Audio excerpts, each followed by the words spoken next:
আশুরার রোজার ফজিলত।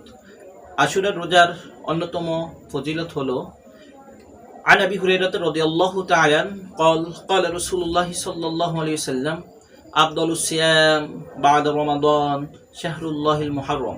এই হাদিসটি মুসলিম শরীফে এসেছে।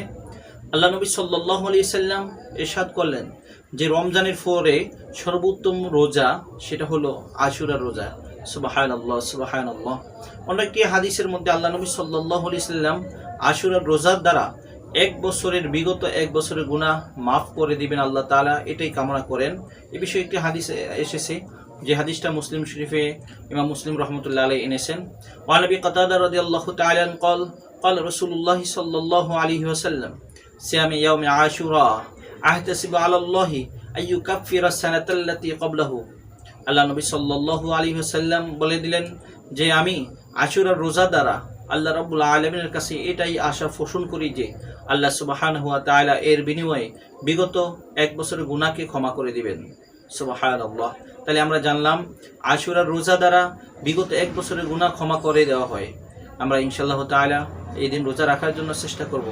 আরেকটি বিষয় হলো রমজানের রোজা ফরজ হওয়ার পূর্বে মুসলমানরা অত্যন্ত গুরুত্ব সহকারে আশুরার রোজা পালন করত।